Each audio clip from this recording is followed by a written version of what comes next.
ऐसा कहा जाता है कि प्रेम में सारे नियम टूट जाते हैं, क्योंकि जहाँ नियम ज़्यादा होते हैं वहाँ प्रेम नहीं चल पाता है। और हमें श्री रामचरितमानस में बहुत कुछ सीखने को मिलता है, हर लाइन से कुछ न कुछ सीखने को मिलता है। दोस्तों, मेजर टिप सिग्नल चैनल में आपका स्वागत है। आपको जानकारी अच्छी लगे तो वीडियो को शेयर करिएगा।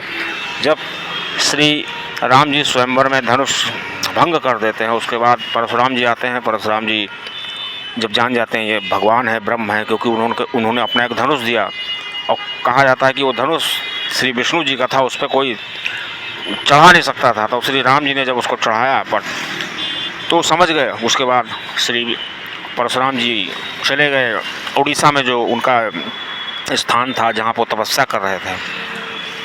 उधर जनक जी ने सोचा कि इनको जो इनकी वंशावली है उसी के हिसाब से युद्ध की तैयारी की जाए, इसलिए उन्होंने दूत भेज दिया।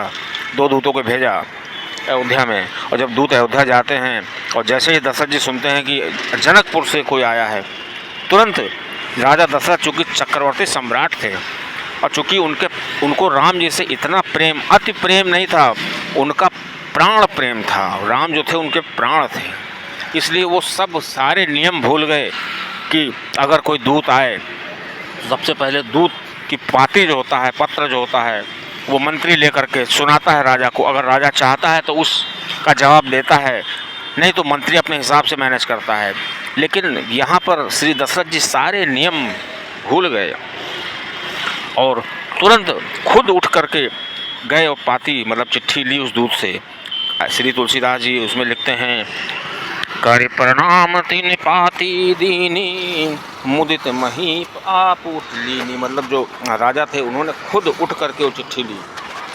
और श्री तुलसीदास जी आगे लिखते हैं, बारे बिलोचन बाचन बाचत पाती। वो बार बार उस चिट्ठी को पढ़ रहे हैं। पुलक गात आई भर छाती। उस चिट्ठी को पढ़ते पढ़ते श्री दशरथ जी का जो हृदय था वो भर आया, उसके आँखों में आंसू है। और दोस्तों, इस वर्णन को वहाँ के जो मंत्री थे जो बैठे हुए थे वो देख रहे थे दशरथ जी की हालत। और जब उन्होंने, चूँकि पहली बार जब दशरथ जी ने पढ़ा तो वो बोल नहीं रहे थे, खाली वो पढ़ रहे थे।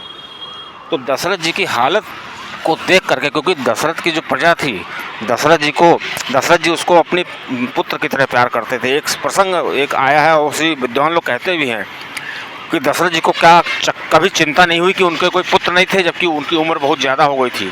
फिर उनको अचानक ध्यान आया कि मेरे कोई पुत्र नहीं है।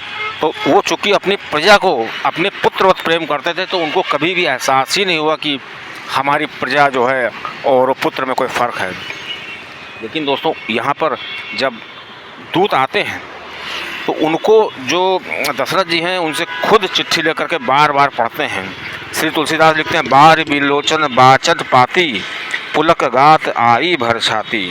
उसके बाद श्री तुलसीदास लिखते हैं, राम लखन उड़कर बर चिट्ठी। मतलब राम लखन की जो चिट्ठी आई है उससे वो भूल गए, रह गए कहत न खाटी मीठी। मतलब कोई खट्टी मीठी बात जो थी मन में सब भूल गए। पुण्यधर धीर पत्रिका बाँची हर्षी सभा बात सुन साची। सभी जो जनता बैठी थी वहाँ पे दरबार में उन्होंने सुनाया।